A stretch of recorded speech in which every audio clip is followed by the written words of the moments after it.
यह एनीमे 1564 में एरोकु युग के 7वें वर्ष में घटित होती है। शुरुआत में ही हम एक युवा को देखते हैं जो कटाना पकड़े हुए है और 3 डाकुओं पर हमला करने के लिए तैयार है। उसे डर है कि वह उन्हें हराने के लिए काफी मजबूत नहीं है। जब वह उन पर हमला करने ही वाला था तभी कुछ यात्री डाकुओं के पास आए और उन्हें नौकरी करने की सलाह देने लगे। डाकू उनकी बातों पर हंसने लगे और फिर उन्होंने तय किया कि वे दोनों यात्रियों की सारी चीजें छीन लेंगे। उसी समय यात्रियों में से एक ने डाकू के चेहरे पर मुक्का मारा और उस पर हमला करने के लिए माफी के तौर पर उस यात्री ने जमीन पर 3 तावीज फेंक दिए। डाकू उन कागज के टुकड़ों को देखने गए, तभी जमीन से निकले पत्थर के मुक्कों ने तीनों को मार गिराया। बेहोश होने के बाद विषम नेत्रों वाला यात्री डाकुओं के उड़ने के तरीके पर हंसने लगा, लेकिन उसके यात्रा साथी ने उस पर हमला कर दिया, क्योंकि अब जब डाकू बेहोश हो गए हैं तो वे यह पता नहीं लगा पाएंगे कि उनका सरदार कहाँ गया। अब जब दोनों के पास करने के लिए और कुछ नहीं है तो वे डाकुओं की मदद के बिना ही उस सरदार को ढूंढना जारी रखेंगे। जो डाकुओं पर हमला करने वाला था उसने यह पूरी ताकत का प्रदर्शन देखा और यात्रियों का पीछा करने लगा। जानवर जैसे कानों वाली लड़की ने उसे देखा पर उसने ऐसा दिखाया जैसे देखा ही नहीं। लेकिन जब वे दोपहर के खाने के लिए रुके तो छुपा हुआ आदमी उसे परेशान करने लगा, क्योंकि वह छुपने में बहुत खराब है। लड़की ने उस पर एक पत्थर फेंका और उसे सामने आने को कहा। वह सच में सामने आया और अपना नाम शिनसुके ह्योदो बताया और यह भी बताया कि वह उनकी लड़ाई की कला देखकर उनका पीछा कर रहा था। शिनसुके उनके बारे में और जानना चाहता है और सौदे के तौर पर वह दोनों को डाकू सरदार की जगह बताएगा। उसे बस इतना ही चाहिए कि वह उन दोनों यात्रियों और जान सके। दोनों ने परिचय दिया। लड़का एक सेंदो भिक्षु जिनका और लड़की एक लोमड़ी युको। वह जिनका की शपथ की बड़ी बहन है। यह सुनकर शिनसुके हंसने लगता है और उन्हें झूठा कहता है, लेकिन युको उसे एक सांप से डराती है और वह तुरंत डाकू सरदार की जगह बता देता है। शिनसुके डाकुओं के बारे में बहुत कुछ जानता है और जिनका इस नतीजे पर पहुंचता है कि वह डाकुओं का अध्ययन इसलिए कर रहा था ताकि उन्हें हरा सके और कुछ नाम कमा सके। अपने सपनों का खुलासा होने पर शिनसुके शर्मिंदा हो जाता है, लेकिन उसे यह लगता है कि दोनों यात्री वही तलाश रही हैं जिसकी वह तलाश कर रहा है। इस पर युको ने कहा कि वह खुद की तुलना ऐसे लड़के से नहीं करना चाहती जो सांपों से डरता है। शिनसुके खुद की तारीफ करते हुए कहता है कि वह ताकतवर है। उसने जोर से बोल दिया और सभी डाकुओं ने सुन लिया। उन्हें डाकुओं के सरदार के पास ले जाया गया और युको ने उंगली उठाकर कहा कि डाकू बनना गलत है। डाकू उस लड़की पर हंसने लगी, लेकिन वह बोलती रही, उनके कायराना काम नफरत पैदा करते हैं। उसने उन्हें डाकू बनना छोड़ने के लिए तर्कसंगत दलीलें दी।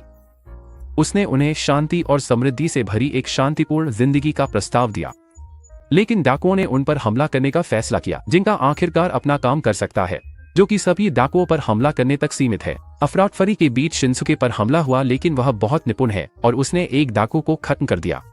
यह करने के बाद वह नेता की ओर बढ़ा, लेकिन जैसे ही उसने उस पर हमला किया, एक राक्षसी हाथ ने उसकी कटाना पकड़ ली। युको ने जल्द ही समझाया कि यह एक ओदावारा है, जो अमानवीय प्राणी को दिया गया नाम है। वह जिंका से पूछती है वह हरा सकता है रूपांतरण शक्ति से। युको ने हाथ काटा और अपना खून जिंका को दिया। जैसे ही खून पीता है, जिंका युको की आध्यात्मिक शक्ति ग्रहण कर लेता है। डाकू, जो अब जिंका को मानव रूप में नहीं हरा सकते थे, हमला करते हैं और चांद फेंक दिए जाते हैं। यह सब करने के बाद वह बोलने वाले राक्षस पर ध्यान केंद्रित करता है। पहले वह कुछ घूंसे चकमा देता है, फिर कूदता है और ऊपर से उस प्राणी पर वार करने की कोशिश करता है, लेकिन वह प्राणी उसकी छड़ी पकड़ लेता है और फिर नियंत्रित किए जा रहे इंसान के हाथों का इस्तेमाल जिंका पर हमला करने के लिए करता है। हमारे सफेद बालों वाले योद्धा लगभग अपना बवासीर बाहर फेंक ही देते, लेकिन वह प्रहार लगने से पहले अपनी छड़ी को राक्षस के खिलाफ मजबूती से लगा देता है। इस तरह प्राणी पराजित हो गया। जिंका ने जल्द ही अपना रूपांतरण छोड़ दिया, युको की आध्यात्मिक शक्ति लौटा दी। डाकुओं का सरगना पहले ही मर चुका था, उसकी आत्मा जा चुकी थी और जिंका ने प्रार्थना की कि वह अपनी राह पा सके। सब कुछ सुलझ जाने के बाद शिनसुके ने पूछा कि लोमड़ी और भिक्षु का डाकुओं से निपटने में उद्देश्य क्या था। जवाब में लोमड़ी ने कहा कि उसे इंसान पसंद है, इसलिए उसने बुराई में लिप्त लोगों को खत्म करने की परंपरा बनाई। जिंका बस उसकी संगत करता है। युको कहती है ये दोनों दुनिया के नवीनीकरण के भाई हैं। आखिरकार सबको अपनी राह पर जाना था, लेकिन शिनसुके यात्रा भाइयों के साथ चलता रहा। वह उस दुनिया से मोहित हो गया था जिसे उसने अभी अभी खोजा था और वह जानना चाहता था कि दुनिया कितनी अजीब हो सकती है। उन्हें फॉलो करते हुए वह उसी सराय में पहुंच गया जहां कई इंसान एक राक्षस के बारे में बात कर रहे थे जो रास्ते में दिखाई दिया था। उनके अनुसार एक शक्तिशाली भिक्षु प्राणी को हरा नहीं सका। जो भिक्षु मारा गया वह बहुत प्रसिद्ध और प्रिय था। दानदाइशो संप्रदाय के भिक्षुओं ने इस मामले को संभालने का फैसला किया। उन्होंने कहा कि अब कोई और इसमें दखल लगे। शिनसुके ने टिप्पणी की कि अगर किसी को पता चला कि युको एक योगाई है तो वे उसे बाहर निकालने की कोशिश कर सकते हैं। लेकिन ऐसा लगता है कि वे पहले से ही जानते हैं, क्योंकि वे भिक्षुओं का एक ऐसा समूह है जो केवल जरूरत पड़ने पर ही मारते हैं। यह सुनकर युको ने पूछा कि क्या शिनसुके उनकी मदद करने के लिए उनका पीछा कर रहा है ताकि दुनिया को नया रूप दिया जा सके। इसके जवाब में उसने कहा कि वह तो बस संयोग से वहां पहुंच गया। यह एक बहुत ही खराब झूठ है, लेकिन युको को इसकी कोई परवाह नहीं है। असल में उसे शिनसुके को डाकू सरदार पर इतनी दृढ़ता से हमला करते देखना अच्छा लगा। इसके बाद आधी रात के समय शिनसुके उठ गया और अकेले ही अभ्यास करने लगा। उसी समय उसके दिमाग में पुरानी यादें जोर से लौट आईं और हम देखते हैं कि शिनसुके को हमेशा कमजोर कहा जाता था, लेकिन अब खुश था क्योंकि वहां से राक्षस प्रकट हुआ। वह सोच रहा था कि क्या वह इतना मजबूत है कि ऐसे राक्षस को हरा सके। अब उसके आंखों में बस यही सोचकर चमक आ गई थी कि अगर वह अकेले ही किसी राक्षस को हरा दे। अचानक युको वहां आ गई और शिनसुके को पानी के कुएं में फेंक दिया, साथ ही उसके अकेले राक्षस को हराने के ख्याल का मजाक उड़ाया। इसके जवाब में शिनसुके ने कहा कि मन की पढ़ना बंद करें, लेकिन युको ने कहा कि उसकी सोच तो साफ साफ दिख रही थी। असल में युको और जिंता दोनों ही यह देखने के लिए बाहर आए थे कि वह क्या करने वाला है। युको के विपरीत जिनका चाहता था कि शिनसुके कोई गलती करे ताकि वह उसे सजा दे सके। इसी समय यह खुलासा होता है कि जिनका एक सैडिस्ट है जिसे इंसानों को सजा देने में मजा आता है। इस विषय से बचने के लिए युको ने नींद आने का नाटक किया और वह जिंता के साथ चली गई। अगले दिन दोनों बहुत जल्दी उठ गए और शिनसुके को पीछे छोड़ दिया। वह तेजी से उनके पास दौड़ गया। दूर से उसने देखा कि जिंता एक भिक्षु से लड़ रहा है जिसके माथे पर एक्समेन का निशान था। तभी अचानक वह राक्षस शिनसुके के ठीक पीछे आ गया। भिक्षु उसकी मदद के लिए दौड़े और एक जोरदार लात मारकर शिनसुके को युको और जिंता की ओर उड़ा दिया। सभी भिक्षुओं ने मिलकर एक बहुत शक्तिशाली जेल का आह्वान किया। इससे जिंता खुश हो गया क्योंकि भिक्षुओं की मौजूदा ताकत के साथ राक्षस उन्हें आसानी से हरा देगा। जिनका तो भिक्षुओं को गलती करते हुए देखने के लिए बेताब था, लेकिन युको ने उनकी मदद करने का फैसला किया। जिनका उस प्राणी के खिलाफ एक के बाद एक मुकाबले में उतर गया। दोनों भिक्षुओं को लगा कि वह मर जाएगा, लेकिन वह बिना अपनी रूपांतरण शक्ति का इस्तेमाल किए भी काफी अच्छा कर रहा था। जब दोनों लड़ रहे थे, युको ने शिनसुके से पूछा कि क्या वह सच में इस दुनिया के अंधेरे हिस्से से जुड़ना चाहता है, लेकिन डरने के बजाय शिनसुके उत्साहित हो गया और उसे एहसास हुआ कि इसी तरह वह मजबूत बन पाएगा कि उसके सामने जो भी आए उसे हरा सके। जब शिनसुके ये कह रहा था, जिनका ने इस राक्षस के बारे में नोटिस किया। उसी पल राक्षस उस पर हमला करता है, लेकिन वह बच जाता है क्योंकि उसे महसूस हुआ। वह दोनों भिक्षुओं को लेकर युको के साथ पीछे हट जाता है। शिनसुके पीछे रह जाता है, लेकिन इस बार वह डर जाता है और उनके साथ भाग जाता है। इसके बाद सब लोग एक झोपड़ी में इकट्ठा होते हैं। वहां युको ने खुलासा किया कि जिनका मशहूर कोकागेतुसी का शिष्य है। वह एक बहुत प्राचीन भिक्षु था जिसे कभी भी न तो इंसानों ने और न ही मशहूर कोटावारा ने हराया था। जिनका के अनुसार उसे इसी आदमी ने बनाया था। उसने चुने जाने के लिए कुछ खास नहीं किया था। यह सब बताने के बाद युको ने भिक्षुओं से पूछा कि वह चीज कौन है। भिक्षु ने गंभीरता से कहा, उसे शाकुगन कहा जाता है। एक आध्यात्मिक रूप से संशोधित मानव है, इंसानों द्वारा बनाई गई एक सुपर सोल्जर है। भिक्षु के अनुसार दानदायशी इंसानों को आध्यात्मिक शक्ति वाले प्राणी में बदलने की कोशिश कर रही हैं, जिनका युको के साथ करता है। उन्होंने कई किसानों को एक एकाग्रता शिविर में भर्ती किया और प्रयोग शुरू किए। सभी इंसानों में से वह प्रक्रिया के दौरान अपना नियंत्रण खो बैठी और भाग गई। परिवर्तित महिला गांव लौट आई। उसने उन लोगों को मार डाला जिन्होंने उसके साथ भेदभाव किया था। यह सब सुनकर शिनसुके को गुस्सा आ जाता है, क्योंकि इस दुनिया में समुराई किसानों के साथ भेदभाव करती हैं और अब भिक्षु भी यही कर रही हैं। उसी समय सभी ने शिनसुके से पूछा कि क्या वह किसान है, क्योंकि वह कटाना का इस्तेमाल कर रहा है और उस समय केवल समुराई के पास ही कटाना होता था। जवाब में उसने सभी को चुप रहने का आदेश दिया और कहा कि कमजोरों को हमेशा ताकतवरों द्वारा दबाया जाता है, इसलिए उसे मजबूत और महत्वपूर्ण बनना चाहिए। इस पर प्रतिक्रिया देते हुए भिक्षु ने कहा कि उन्होंने उस लड़की का अपमान नहीं किया। असल में वे सोचते थे कि वे उसकी मदद कर रही हैं। वह अपने गांव में दुख झेल रही थी। यह सुनकर शिनसुके और भी ज्यादा गुस्सा हो गया। हालांकि भिक्षु की योजना थी कि वह उसे अपनी साथी बना ले, लेकिन अब जब उसने पूरे गांव और कई भिक्षुओं को खत्म कर दिया है तो उसे भी खत्म करना पड़ेगा। शिनसुके चिढ़ जाता है। युको ने उसे लात मार दी और कहा कि वह मसले को सुलझा लेगी। शिनसुके को लगा वे राक्षसी लड़की को खत्म कर देंगे। जिंका ने कहा शायद अच्छी पिटाई से मामला सुलझ जाएगा। वह युको का खून चाटता है, उसकी आध्यात्मिक ऊर्जा प्राप्त करता है। रूप बदलने भिक्षुओं को चौंका देने पर जिंका पर संशोधित मानव हमला करता है। वह अपनी योजना को अमल में लाना शुरू करता है। उसे काफी जोर से मारता है, लेकिन फिर भी खुद को रोक कर रखता है। अगर वह खुद को रोकता रहा तो उसकी जान खतरे में पड़ जाएगी। वह जिंका पर स्वर्गीय कंपन की दहाड़ छोड़ता है। भिक्षु के अनुसार यह डांगाइशु की एक गुप्त तकनीक है, लेकिन इस तकनीक को जिंका अपने आध्यात्मिक रूप में सुपर पावरफुल स्टोन पंच से आसानी से नाकाम कर देता है। इस बार उसने एक अच्छा पंच मारा और सोचने लगा कि कहीं उसने ज्यादा तो नहीं कर दिया, लेकिन जवाब था नहीं, उसका पंच इतना सटीक था कि राक्षस फिर से एक इंसानी लड़की में बदल गया। उसे जमीन पर देखकर भिक्षु उसे हिरासत में लेना चाहते थे, पर शिनसुके उसे बचाने को जान देने को तैयार था। भिक्षुओं ने पीछे हटने का फैसला किया क्योंकि वे जिंका से निपटने को पर्याप्त मजबूत नहीं थे। हालांकि हर इंसान शायद ही सजा का हकदार होता है, युको ने पूछा, भिक्षुओं का ठिकाना कहाँ है?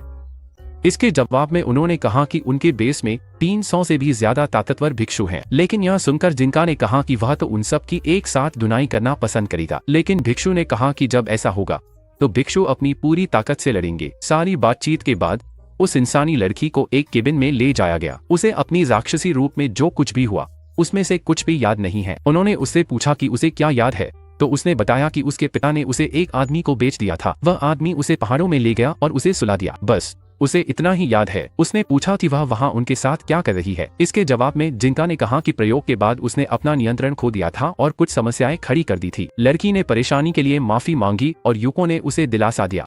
चिरे शिनसुके बाहर लकड़ी काटने चले गए ताकि वे ट्रेनिंग कर सकें और चारों के ठहरने का खर्च भी चुका सकें। युको आई कि वे लोग अब जाने वाले हैं। बुजुर्ग महिला ने युको को देखकर पूछा कि उसकी उम्र क्या है। युको ने कहा कि उस बूढ़ी औरत उसकी उम्र 200 है और बूढ़ी औरत उस पर हंस पड़ी। जिनका टहलने बाहर गए तो शिनसुके उनके पीछे गया और शिनसुके ने जिनका को परेशान किया, पूछते हुए कि क्या वह भिक्षुओं को प्रयोग जारी रखने देगा। जिनका ने कहा कि उसे इंसानों को मारना पसंद है, इसलिए शिनसुके निश्चिंत रह सकता है क्योंकि जैसे ही उसे मौका मिलेगा वह कीरो को पकड़ लेगा। जिनका की नजर से शिनसुके कांप जागा है, लेकिन वह युको और जिनका के साथ उनकी यात्रा में शामिल होने की जिद करता है। कुछ समय बाद उन्हें लाल बालों वाली लड़की उस जगह ले जाती है जहां प्रयोग किया गया था। उसने वह जगह भी बताई जहां सभी भिक्षु रहते हैं। युको का इरादा था कि वह पहाड़ की चोटी से एक नजर डाले, लेकिन जिनका ने पूरी इज्जत के साथ कहा कि इसमें बहुत समय लग जाएगा। किसी वजह से युको शर्मा गई और उसने जिनका की योजना मान ली, जिसमें वह अपना आध्यात्मिक रूप लेगा और जल्दी से वहां जाकर दिखाएगा। दरवाजे के पास पहुंचते ही जिनका उसे गिराने वाला था, लेकिन दरवाजा खुल गया और कई भिक्षु पहले से ही उसका सामना करने को तैयार थे। गंजे आदमियों ने तुरंत उस पर हमला कर दिया और जिनका ने वादा किया कि वह अपनी दान राशि भिक्षुओं को पिटाई के रूप में देगा। भिक्षु उस पर टूट पड़े और उसे काट डाला, लेकिन वह तो बस एक बदलावा था। जिनका दरवाजे के ऊपर था, उसने अपनी शक्ति का इस्तेमाल कर कई भिक्षुओं को कुचल दिया। जैसे ही वह संघर्ष कर रहा था, कुछ उसकी पंख को लगा। उसने देखा कि एक भिक्षु हथियार पकड़े हुए है, लेकिन इससे वह और भी ज्यादा उत्साहित हो गया कि वह इन सभी भिक्षुओं की जमकर पिटाई करेगा। जब जिनका सीढ़ियों पर एक भिक्षु पर हमला करने गया तो उसे एक आध्यात्मिक प्रहार लगा जो न जाने कितने भिक्षुओं ने मिलकर किया था। भिक्षुओं ने सोचा कि उन्होंने उसे इससे हरा दिया है, लेकिन वह जिंदा था और हर एक को आध्यात्मिक पत्थर के मुक्के से मारने के लिए तैयार था। उसे प्रतिरोध करते देख भिक्षु सोचने लगे कि उसकी आध्यात्मिक ऊर्जा कितनी देर तक टिकेगी। इसी बीच युको शिनसुके को समझा रही थी कि जिंता का रूपांतरण सीमित है।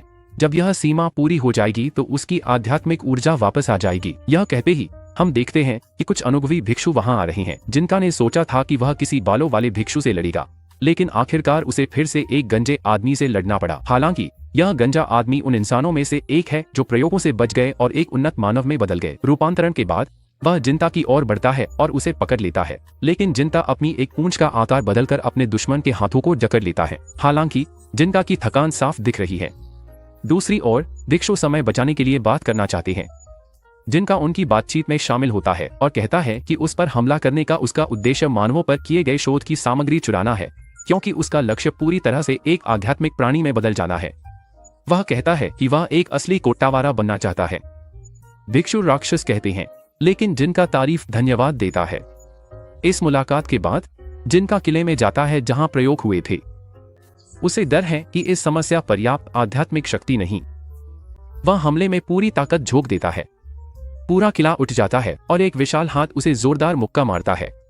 इस मुक्के से जिनका एक पहाड़ से टकरा जाता है और ठीक उसी समय युको की आध्यात्मिक ऊर्जा उसके पास लौट आती है। वह छोटी 200 साल की लड़की इस नतीजे पर पहुंचती है कि जिनका बेहोश हो गया है। अब ठीक उनके सामने एक भिक्षु राक्षस में बदल जाता है, जिसका इरादा उन्हें मारने और उनके साथ मौजूद संशोधित मानव लड़की को पकड़ने का है। उसी समय शिनसुके अपना सिर झुकाने की कोशिश करता है और कहता है कि वे सिर्फ साधारण किसान हैं, लेकिन यह तरीका ज्यादा कारगर नहीं होता। फिर भी वह खुद को बलिदान करने का इरादा रखता है ताकि दोनों लड़कियों को बचा सके, क्योंकि वह खतरे के समय फिर से भागना नहीं चाहता। हालांकि उसे ऐसा करने की जरूरत नहीं पड़ी, क्योंकि शाकू के संशोधित शरीर ने दुश्मन पर प्रतिक्रिया दी और उसने उसे घूंसा मार दिया। सिर्फ इतना काफी था कि दुश्मन बेहोश हो गया। दुर्भाग्यवश ऐसा करने के बाद शाको को वह सब कुछ याद आ गया जो उसने तब किया था जब वह अभी भी एक राक्षस थी। इन यादों ने उसे अकेलापन तलाशने पर मजबूर कर दिया, लेकिन शिनसुके उसके पीछे गया क्योंकि उसका मानना है कि शाको ने यह सब सिर्फ इसलिए किया क्योंकि वह अपने आप पर काबू नहीं रख पाई थी। जब शिनसुके चला गया तो यूको को एक बूढ़े आदमी की याद आई जो बुढ़ापे के कारण मर गया था और उसे अकेला छोड़ गया था। इसके बाद हम छोटे जिनका और एक कोटावारा को देखते हैं जो इंसानों के बीच हो रहे युद्ध को देख रहे हैं। उन्होंने यह देखना बंद करने और वहां से हटने का फैसला किया और रास्ते में उन्होंने एक और कोटावारा को देखा जो युद्ध में मरे हुए इंसानों को खा रहा था। उन्होंने इसे नजरअंदाज कर दिया, लेकिन दुर्भाग्यवश इसी दौरान वे इंसानों द्वारा पीछा किए जाने लगे। भागते समय जिनका के साथ कोटावारा घायल हो गया और इंसानों से घिरा पाया। उसने छोटे जिनका को छोड़ इंसानों से अकेले निपटने का फैसला किया। वह मर गया और उस घटना के बाद जिनका ने इंसानों से नफरत करना शुरू कर दिया। इस सपने के बाद जिनका जाग गया और उसके सामने वह बूढ़े आदमी का शिंकितामी था जो मानव प्रयोगों के किले को नियंत्रित करता था। इस बूढ़े आदमी ने पूछा कि जिनका के गुरु का क्या हुआ और उसने कहा कि उसके गुरु की उम्र बढ़ने से मृत्यु हो गई। बहुत पास ही शिनसुके अब भी शाकू के पीछे जा रहा था जब तक कि वह ठोकर खाकर उसके पास नहीं गिर गया। उसी समय शाकू ने कहा कि वह अकेली रहना चाहती है क्योंकि वह एक राक्षस है। इसके जवाब में शिनसुके ने कहा कि यह सच नहीं है। उसने खुलासा किया कि उसने शक्ति की तलाश की थी जब उसे बेच दिया गया था और इसी वजह से ये सब हुआ। शिनसुके के अनुसार शक्ति की तलाश में कुछ भी गलत नहीं है। अचानक शिनसुके गिर गया और शाकू ने उसे छोड़ दिया। आखिरकार वहां उसका गिरना उसकी मौत का कारण नहीं बनता क्योंकि उसे लगा कि उस समय लड़की को अकेला नहीं होना चाहिए। शिनसुके ने पीछा करना जारी रखने का फैसला किया और यूको भी उसके साथ हो ली। कुछ समय बाद वे जिनका के सामने आ गए। ठीक उसके सामने शिनसुके ने शाकू को पीछे से पकड़ लिया और रोने लगा, कहते हुए कि कमजोर लोगों का मजबूत बनने की कोशिश करना सामान्य है। और उसने यह भी कहा कि जो कुछ हुआ उसके लिए शाकू जिम्मेदार नहीं है। जब दोनों रो रहे थे यूको ने जिनका से कहा कि ध्यान से देखो और महसूस किया कि उसके सामने खड़े वे दोनों भी उसी की तरह इंसान हैं और जैसे कोटावारा में अच्छे और बुरे होते हैं वैसे ही इंसानों में भी अच्छे और बुरे होते हैं। इसलिए यूको मानती है कि जिनका को इंसानों के प्रति अपना पूर्वाग्रह पार करना चाहिए, भले ही इसमें समय लगे। कुछ देर बाद जिनका शिनसुके की तुलना एक बेकार इंसान से कर रहा है क्योंकि वह कमजोर है। अचानक यूको वह पोशाक दिखाती है जो उसने शाकू के लिए बनाई है। यह पोशाक उसके शरीर को दिखाती है, हालांकि यह जरूरी है ताकि शाकू आसानी से रूप बदल सके। शिनसुके की नजर में उसका रूप बदलना डरावना है, जिनका नजर में रूप बदलना शानदार चीज है। हमारा अजीब सा समूह जिस घर में है वह जिनका के गुरु का निवास है। अचानक एक कोटावारा प्रकट होता है, यूको को बुरे आदमी के बारे में बताता है जो गांव से बलिदान की मांग करता है, उन्हें नहीं बचाता। यूको और जिनका ने जाकर वहां देखने का फैसला किया। शिनसुके और शाको कुछ काम करने के लिए वहीं रुके। शाको अपना काम करने के लिए बहुत उत्साहित थी। शिनसुके उस लकड़ी की मात्रा को देखकर डर गया था जिसे उसे काटना था। इसी बीच यूको उस गांव में थी तो उसने कहा कि उनकी मदद के बदले उस गांव के लोगों को भी दूसरों की मदद करनी होगी। इसके बाद यूको खुश होकर चली गई। मानवता दयालुता प्लान। अचानक वह छोटा लड़का जो उन्हें महान गुरुगुरा के पास ले जा रहा था, उसने मन ही मन चाहा कि दोनों को खा लिया जाए क्योंकि वे आने में बहुत देर कर रहे थे। आखिरकार उसकी मां को तो उनके आने से एक दिन पहले ही खा लिया गया था। हालांकि यूको ने उस लड़के की पिटाई कर दी क्योंकि उसे ऐसे लोग बिल्कुल पसंद नहीं जो मिल रही मदद की शिकायत करते हैं, भले ही वह मदद अधूरी ही क्यों न हो। लड़के की पिटाई के बाद वे आखिरकार कोटावारा के पास पहुंचते हैं जो एक हरे रंग की झील में रहता है। यूको उससे बात करती है, गांव का शोषण बंद करने को कहती है, लेकिन वह न बदलने को तैयार होता है और न माफी मांगता है। जिन रूप बदलकर बचा लेता है, वह गुरुगुरा को मार डालेगा। गुरुगुरा ने एक बंधक निकाल लिया। यूको जिनका को यह तय करने देती है कि वह क्या करेगा क्योंकि उसे इंसानों से नफरत थी। वह बंधक की परवाह किए बिना दोनों को एक साथ मार देना चाहता था। छोटे लड़के को रोता देख वह झिझक। उसी समय एक समुराई ने गुरुगुरा को 100 टुकड़ों में काट दिया और उस महिला को बचा लिया। यह बूढ़ा समुराई भिक्षुओं ने इंसानी रूप में छिपे राक्षस को खत्म करने के लिए भेजा था और वह जिनका है। लड़ाई के लिए उन्हें प्रेरित करने के लिए बूढ़े समुराई ने इस नवनिर्मित परिवार को अपने बंधक बना लिया। प्रस्ताव रखे जाने के बाद सभी लोग एक खुले स्थान पर गए, जैसे सेकिरो के अंतिम बॉस की तरह लड़ाई करने के लिए। लड़ाई शुरू होने से पहले बूढ़े समुराई ने अपना परिचय दिया, ज़ांजू रीडो, जो अंधकार को निगलता है। जब वह कहता है कि वह अंधकार को निगलता है तो उसका मतलब है कि वह कोटावारा का शिकार करता है और उनके मांस को इंसानों को खाने के लिए बेचता है। यह सुनकर जिनका नाराज हो जाता है क्योंकि उसके लिए कोटावारा ऐसे प्राणी है जिन्हें पूजा जाना चाहिए, न कि खाया जाना चाहिए। इतना कहने के बाद लड़ाई शुरू होती है और जिनका रीडो की ओर बढ़ता है, लेकिन वह आदमी और हवा में स्थिर खड़ा रहता है, जिनका का इंतजार करता है। जिनका आध्यात्मिक ऊर्जा से जलती कन्या को बुलाकर उस पर हमला करता है। रीडो खुद का बचाव करता है, अपनी वायु आध्यात्मिक तलवार से पलटवार करता है। ऊपर से जिनका पर हमला करता है, पत्थर के मुक्के से बचाव करता है। बचाव के बाद जिनका देखता है कि रीडो की तलवार में जबरदस्त आध्यात्मिक शक्ति है। वह दुश्मन पर जमीन से जड़े बुलाकर और जल प्रहार से हमला करता है, लेकिन ये सभी हमले आसानी से टाल दिए जाते हैं। कुछ मिनटों की लड़ाई के बाद वे थके हैं, पर बूढ़ा समुराई पीछे हटने का इरादा नहीं रखता। वह अपनी आध्यात्मिक तलवार को धार पर वापस रखता है और दूसरी तलवार निकालता है जो साधारण लगती है। वह जिनका के पीछे जाता है और वादा करता है उसे दिखाएगा इंसान कितने डरावने हो सकती हैं। जिनका गुस्सा हो जाता है और बूढ़ा समुराई लड़ाई में जीत हासिल कर लेता है। अपनी कटाना जिनका की गर्दन पर रख देता है। वह जिनका को मारता नहीं है क्योंकि लड़का इंसान है, इसलिए उसे खाने के लिए बेचा नहीं जा सकता। बूढ़े समुराई के लिए किसी ऐसी चीज को मारना जिसे आप खाने नहीं वाले, वह सही नहीं है। जिनका युको से अपने पालतू इंसान को बेहतर शिक्षित करने के बाद बूढ़ा समुराई चला गया। जिनका लौटा एक साधारण इंसान से हारकर टूट चुका था। इसी दौरान बूढ़ा समुराई कोटावारा का भयानक मांस खा रहा था। अचानक एक साधु प्रकट हुआ और उसे जिनका को खत्म करने का आदेश दिया, अन्यथा उसकी बंधक बहन को मार दिया जाएगा। अगले दिन जिनता ने हार पर विचार करने के लिए अलग कर लिया। अचानक शाकू वहां आ गई और उसे बुलाने लगी। जिनका डरा और लगभग हमला कर बैठा। वह शर्माई हुई बोली कि खाना तैयार है और जिनता बच गया, खुश है। यह सुनकर जिनका ने कहा कि जिंदा रहने में कोई अच्छाई नहीं। शाकू ने बहुत कुछ सहा, लेकिन वह खुद कहती है कि वह खुश है क्योंकि जिंदा बचने के बाद ही उसकी मुलाकात जिनका, युको और शिनसुके से हुई। जब शाकू उसे ले जाने वाली थी तभी एक साधु आया और जिनका को द्वंद्व के लिए ललकारा। उसे फिर से वीरों का सामना करना चाहिए। अगर जिनका ने द्वंद्व स्वीकार नहीं किया तो जिनता के पूरे कबीले को खत्म कर दिया जाएगा। इसके जवाब में जिनता ने कहा कि उसे अपने कबीले की कोई परवाह नहीं है। कुछ समय बाद जब हमारे मुख्य किरदारों की बैठक हो रही थी, युको ने जिनका से पूछा कि वह क्या करने वाला है। उसने कहा कि उसे अपने परिवार से कोई लगाव नहीं है क्योंकि उसे तो उन्होंने पाला भी नहीं था। हालांकि वह एक साधारण इंसान से हार मानने को तैयार नहीं है। इसके बाद जिनका ने जीतने का कोई तरीका सोचने की कोशिश की, लेकिन उसके दिमाग में बस यही आया कि उसकी गर्दन काट दी जाएगी। अगले दिन बूढ़े समुराई को हराने की कोशिश में जिनका अपने साथ एक धातु का टुकड़ा ले गया, लेकिन यह एक बुरा फैसला था जिससे वह तुरंत ही लड़ाई हार गया। जैसे ही उसकी गर्दन काटी जाने वाली थी, उसके सारे पुराने यादें उसकी आंखों के सामने घूम गईं और जिनका ने हताश होकर चिल्लाते हुए अपने पत्थर जैसे मुक्के से खुद को और समुराई को घूंसा मार दिया। उसी पल जिनका को एहसास हुआ कि मौत के दबाव ने उसे उसकी सीमाओं से आगे धकेल दिया है। वह इंसान का सामना करने के लिए पूरी तरह उत्साहित था, लेकिन एक इंसान की सहन शक्ति उससे बिल्कुल अलग होती है, जो युको की आध्यात्मिक शक्ति से रूपांतरित हुआ था। इसलिए बूढ़े समुराई ने हार मान ली क्योंकि वह अब और हिल भी नहीं सकता था। उसी पल युको आखिरकार राहत की सांस ले सका। सभी लोग उसकी जीत से खुश थे और उसे एक महान योद्धा होने के लिए सराह रहे थे। दूसरी ओर बूढ़े समुराई ने पूछा कि उसकी बहन कैसी है। जवाब में भिक्षु ने कहा उसकी जान खतरे में नहीं थी, वह डांगाइशु की सबसे शक्तिशाली सदस्यों में है।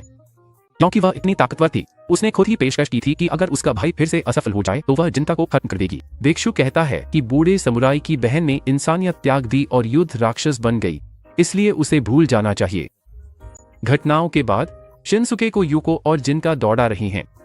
वे देख रहे थे कि वह कितना अनमना है। उनकी हैरानी के लिए शिनसुके बूढ़े समुराई के लिए खाना ला रहा था। मालूम होता है कि तलवार चलाना सिखाने के बदले में समुराई ने शिनसुके से कहा था कि वह उसके लिए खाना लाए। ट्रेनिंग असर कर रही थी। शिनसुके सही तरीके से कटाना चलाना सीख रहा था।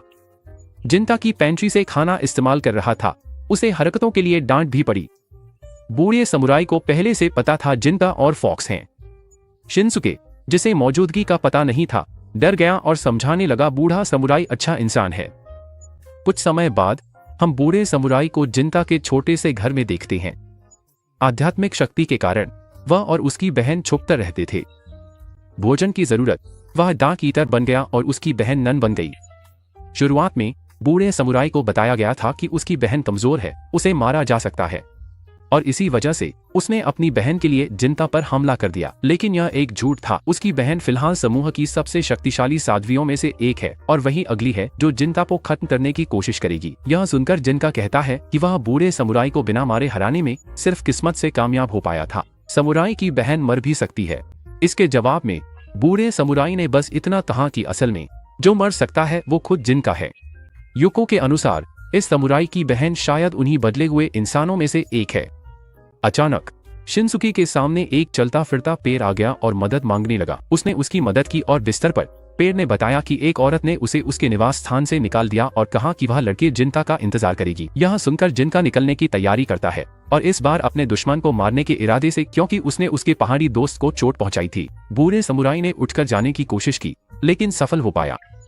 ऐसा लगता है कि शाकुगन उस लड़ाई को देखने जाना चाहती है जो होने वाली है, क्योंकि दुश्मन उसी की तरह एक प्राणी है। आखिर सब चले गए और केवल शिनसुके रह गया। आखिर किसी को ट्रीचान की देखभाल करनी थी। कुछ समय बाद सभी वर्तमान दुश्मन का सामना कर रही हैं। उसका नाम हीनो है और वह अपने भाई की तरह ही एक अच्छी इंसान लगती है। हालांकि जिनका नाराज है क्योंकि उसने छोटे ट्रीचान को चोट पहुंचाई थी। यूको उसे रूपांतरित होने की अपनी शक्ति देती है और हीनो भी रूप बदल लेती है, जिससे वह थोड़ी अजीब सी दिखने लगती है। उसी समय शाकुगन सबसे आगे आकर सोगेन को नमस्ते कहती है और सबको बताती है कि उसने उसे उसकी खुशबू से पहचान लिया। शाकुगन खुद को कागन के रूप में पेश करता है और उसी पल सभी को समझ आ जाता है कि एक संशोधित मानव कैसे काम करता है। मूल रूप से एक कोतावारा किसी इंसान के अंदर बस जाता है और वह इंसान कोतावारा की शक्ति का इस्तेमाल ऐसे करता है जैसे वह उसकी अपनी हो। यह जानकर जिनता गुस्से में आ जाता है और वादा करता है कि वह पूरी ताकत से दुश्मन टूट पड़ेगा। लेकिन शाकु कहती है कि कागन का एक दोस्त हीनो के अंदर है। जब वह यह कहती है तो हीनो उसे दोषपूर्ण कहती है क्योंकि उसे अपनी शक्ति से कोतावारा की आत्मा को वश में करना चाहिए था, न कि उसकी दोस्त बनना चाहिए था। बातचीत के दौरान हीनो खुलासा करती है कि उसने पूरी तरह से सोगेन की आत्मा को अपने अधीन कर लिया है और यह सुनकर शाकु और कागन दोनों गुस्से में आ जाते हैं। इसी वजह से वे लोग जिनका की जगह लड़ने का फैसला करते हैं। जिनका इसे आसानी से मान लेता है बशर्ते शाकु के अंदर का कोतावारा उसका दोस्त बन जाए। संशोधित लड़कियों के बीच लड़ाई शुरू होती है जिसमें हीनो शाकु को मुक्का मारने की कोशिश करती है, लेकिन शाकु एक हाथ से और फिर दूसरे हाथ से खुद का बचाव करती है। वह दुश्मन चेहरे स्वर्गीय कंपन छोड़ती है, लेकिन हीनो कुछ कागज के टुकड़ों से खुद का बचाव कर लेती है। जल्द ही उसने पलटवार किया और 5 गुना वार किया। शाकु वार को चकमा देती है और हीनो बढ़ती है मानव शरीर में है। इसके जवाब में हीनो फिर से उन कागजों का इस्तेमाल करती है। इस लड़ाई में जिनका देखता है कि शाकुगन थोड़ी सी असुविधा में है। स्क्रीन के दूसरी ओर शिनसुके छोटे ट्रीचान की देखभाल कर रहा था और बातचीत के दौरान शिनसुके को पता चला कि जिनता बहुत दयालु इंसान है, लेकिन उसके आघातों ने उसे ऐसा प्राणी बना दिया है जो इंसानों से नफरत करता है। जिनका घर से कीड़े लाने निकलते समय शिनसुके का सामना 2 अजनबियों से हुआ, आदमी और लड़का, जिसकी आंखों में मशहूर हाउजेंड यार्ड खून से लाल घूरती थी। वे दोनों किसी को ढूंढ रहे थे और वह कोई शिनसुके नहीं था। जब वे दोनों चले गए तो ट्रीचान आई और बोली कि उसे ड्रैगन की गंध आ रही है, इसलिए शिनसुके को सबको जाकर चेतावनी देनी चाहिए कि वे भाग जाएं। उसने ट्री की बात मानकर जाने का फैसला किया और पहुंचकर सब बता दिया। जिनका ने सब समझ लिया और कहा कि उन्हें भाग जाना चाहिए, लेकिन दुश्मन तो पहले ही उनके पीछे आ चुका था। उसने सबसे पहले कहा कि हिनो को शोगुनेट के एक अधिकारी को मारने के लिए फांसी दी जाएगी। उसने पूछा कि क्या उसके पास कोई सबूत है, लेकिन उस आदमी ने, जिसके पास ड्रैगन की शक्ति थी, कहा कि सबूत जुटाना उसकी जिम्मेदारी नहीं है, वह तो बस आदेशों का पालन करता है। यह कहने के बाद वह गायब हो गया और हिनो के सामने आकर घूंसा मारा की वार से उसकी मौत हो गई। उसका अगला निशाना जिनका था, लेकिन लड़के ने अपनी बहन को पकड़ लिया और शिकिगामी से धुएं का बादल बनाया। उसी समय हमारे मुख्य किरदारों ने ड्रैगन पर हमला किया, लेकिन काने लड़के ने उन्हें खत्म कर दिया। वे शिकिगामी थे। इस गलती हमारे मुख्य किरदार हिनो वहां से भाग निकले। कुछ समय बाद हम देखते हैं कि सभी लोग हारने वाले की गुफा में इकट्ठा हुए हैं, जहां बूढ़ा समुराई था। हिनो को भी वहां लाया गया और उसकी हालत जीवन के लिए बहुत अनुकूल नहीं है। अपने अंतिम समय में उसने कहा कि उसने वास्तव में एक शोगुनेट अधिकारी को खत्म कर दिया था। यह सब इसलिए क्योंकि वह चाहती है कि रीतु कबीला दुनिया को अपनी ताकत दिखाएं। आखिरकार सिर्फ इसलिए कि वे आध्यात्मिक शक्ति के साथ पैदा हुए हैं, उन्हें छाया में जीने के लिए मजबूर किया जाता है। इसके जवाब में बूढ़े समुराई ने अपनी बहन से कहा कि कबीला शोहरत नहीं चाहता और असल में वह बहुत लालची है। उसने उससे पूछा कि क्या वह मशहूर और खुश नहीं होना चाहता, लेकिन बूढ़े समुराई को खुश रहने के लिए मशहूर होने की जरूरत नहीं है। लेकिन उसकी बहन ने अचानक यह सोच लिया कि जिंदा रहना है और जिंदा रहने के लिए एक कोटावारा को खाना होगा। यह कहने के बाद वह हमारी छोटी लोमड़ी की ओर बढ़ी, लेकिन जिनका ने उसे दीवार से चिपका दिया। उस पल शरीर की हालत के कारण हीनो ने कहा वह मरना नहीं चाहती और इंसान बनना चाहती है। वह मर गई। जिनका उसकी आखिरी बातों से हैरान रह गया। उसकी मौत से कोटवारा शाकु के अंदर गुस्से में आ गया, क्योंकि उसका दोस्त भी इसी बकवास से गुजरा था। युको ने बोलना शुरू किया और सबको बताया कि उन्हें ड्रैगन को हराना होगा। हालांकि अब वे इतने मजबूत नहीं है कि ऐसा कर सके, और जिनका तो बस खुद को उसकी कल्पना करते हुए ही डर के मारे लगभग पैंट गिरी कर रहा है। इन समस्याओं से निपटने के लिए युको ने एक साधारण योजना बनाई। पहला कदम है कोटवारा से जुड़े प्रयोगों को खत्म करना। दूसरा है उनकी रिसर्च के नतीजे चुराना और ड्रैगन को हराने के लिए जानकारी जुटाना। तीसरा है पहले 2 कदमों का इस्तेमाल करके खुद को इतना मजबूत बनाना कि ड्रैगन को हरा सकें। ऐसा करने से पहले शाकु कोटवारा अपने दोस्त के अवशेषों को दफनाना चाहता है। अब बूढ़ा समुराई अपनी बहन के अवशेषों को दफनाने के लिए समय लेगा, और उसके बाद उसे नहीं पता कि वह क्या करने वाला है। इस सफर पर निकलने से पहले युको ने जिनता से कहा कि यह ड्रैगन उसके मुकाबले एक बच्चा है इसलिए उसे यकीन है कि वे जीतेंगे। वह अपने प्यारे भाई को लड़ते रहने के लिए हौसला देती है और वह वादा करता है कि वह उसका साथ देगा। कुछ समय बाद हमें पता चलता है कि शिनसुके बहुत उत्साहित है क्योंकि बूढ़े समुराई ने अपनी विन डेमन तलवार उसे दे दी है, और बूढ़े समुराई ने ऐसा सिर्फ इसलिए किया क्योंकि अब वह सीधे शोगुन के लिए काम करने जा रहा है। अपनी मिशन में असफल होने और अपनी बहन के अपराधों का प्रायश्चित करने के लिए वह इस तरह के काम के लिए अंडरवर्ल्ड की तलवार नहीं लेता क्योंकि वह डराया जाना नहीं चाहता, वह बस अपना कर्तव्य निभाना चाहता है। इसके अलावा उसे यह भी उम्मीद है कि शिनसुके उस तलवार का इस्तेमाल उस ड्रैगन को सबक सिखाने के लिए करेगा जिसने उसकी बहन को खत्म कर दिया था। अपने नए हथियार को लेकर उत्साहित शिनसुके ने उसकी म्यान से तलवार निकाली ताकि उसकी ताकत देख सके। हालांकि तभी एक तेज हवा का झोंका आया। जिनका के अनुसार ऐसा तब होता है जब कोई कमजोर इंसान जिसमें आध्यात्मिक शक्ति नहीं होती एक शक्तिशाली हथियार का इस्तेमाल करने की कोशिश करता है। असल में शिनसुके को शुक्रगुजार होना चाहिए कि वह कई टुकड़ों में कटा। शिनसुके कमजोर महसूस करने लगा। जब सब खुद को प्रेरित कर रहे थे, जिनका को ड्रैगन का सामना करने की क्षमता पर विश्वास नहीं था। शकुविन शिनसुके को प्रेरित करता है तलवार, जिनका कहता है नामुमकिन है।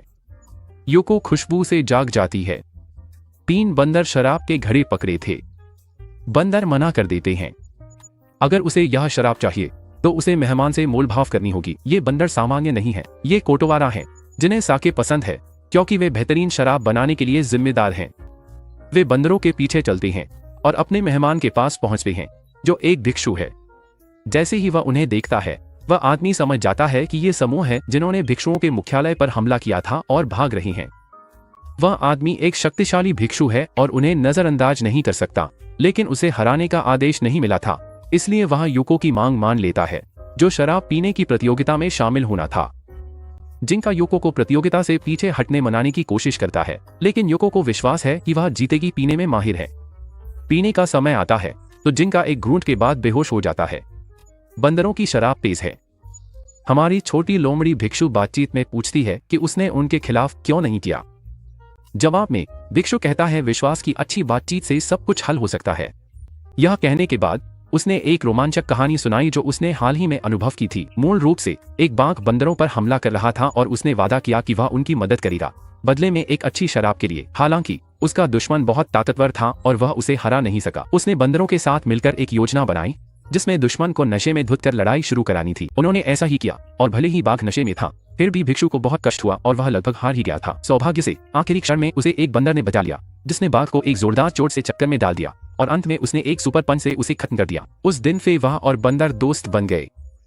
यह कहानी सुनाने के बाद उत्साहित भिक्षु ने पूछा कि क्या वे कुछ और जानना चाहते हैं। युको ने पूछा कि जिनिन की कमजोरी क्या है, जो इस मामले में ड्रैगन मैन का नाम है। जवाब में उस आदमी ने कहा कि वह तीखे खाने के सामने कमजोर है। चूंकि यह जवाब उनके ज्यादा काम नहीं आया, युको ने शिकायत की, लेकिन विशाल भिक्षु ने उन्हें बताया कि वह ड्रैगन मैन को हराएगा क्योंकि वह हमेशा से उसके पीछे रहा है और बचपन से ही उसे पछाड़ने की कोशिश करता रहा है। तो शराब से जुड़ी यह प्रतियोगिता जारी रहती है और सेंको जानती है कि वह जीतेगी क्योंकि वह हमेशा से पीती आई है। और सबसे अच्छी बात यह है कि यह शराब उसे उसके अच्छे दिनों की याद दिलाती है। आखिरकार सब बेहोश हो गए और जिसने महान भिक्षु को हराया वह शाकुगन था। अगले दिन सब लोग बहुत जबरदस्त हैंगओवर के साथ जागे। इतना पीने के बाद कोई उठना नहीं चाहता था, लेकिन यात्रा जारी रहनी थी।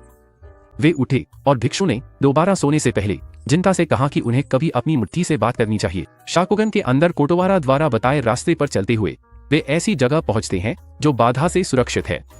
यह अंतिम लक्ष्य नहीं है, बल्कि उस जगह तक पहुंचने का रास्ता है। उन्हें या तो उस रास्ते से गुजरना होगा या फिर बाधा के चारों ओर से जाना होगा, जो कि स्थिति अजीब है। युको अंदर जाकर देखने का फैसला करती है कि आखिर चल क्या रहा है। जिनका उसके लिए एक रास्ता खोलता है, वह अंदर जाकर मध्यस्थता करे। भले ही उसने पहले कभी कोई सौदा नहीं किया हो, वह अंदर जाती है और उस व्यक्ति को ढूंढती है जो बाधा खड़ी करने के लिए जिम्मेदार है। उन शक्तिशाली भिक्षुओं में से एक और प्रकट होता है, लेकिन इस बार जिनका लड़ेगा और वह अपनी बहन की मदद के बिना ही लड़ेगा। जब लड़ाई शुरू होती है तो जिनका समझ जाता है कि उसका दुश्मन इस अजीब फैले का इस्तेमाल करता है ताकि वह उस पर ब्लेड से हमला कर सके। इसी बीच बाधा के अंदर युको उस अजीब पोटोवारा से बात कर रही थी और वह बाधा को हटाने से इनकार कर रहा था क्योंकि उसके अनुसार अंदर लोग शाश्वत खुशी के साथ रह सकते हैं। वह पूछता है कि क्या युको वहां शाश्वत खुशी में नहीं रहना चाहती, यहाँ तक कि अपने पुराने साथी को भी देख सकती है। हालांकि युको कहती है कि यह अनंतता झूठी है क्योंकि अंदर सब कुछ मर चुका है जो बाधा में फंसा हुआ था। वह कोटोवारा से कहती है कि उसने अपना कर्तव्य पूरा कर दिया है, उसे शांति से विश्राम करना चाहिए। प्राणी रो पड़ता है, धन्यवाद कहता है। युको के गले लगाने के बाद वह गायब हो जाता है। स्क्रीन के दूसरी ओर दुश्मन साधु जिंका को उड़ाकर गांव के बीच में फेंक देता है। बाधा हटते ही जिंका अपनी बहन की शक्ति उधार लेता है और दुश्मन को बहुत दूर उड़ा देता है। इसके बाद वह गांव के अंदर जो कुछ भी हुआ सब कुछ समझाती है, जो कोटवारा और इंसानों के बीच एक और दुखद कहानी है। हमारे मुख्य किरदार कादन मृत दोस्त के अवशेषों को दफनाने के लिए यात्रा जारी रखते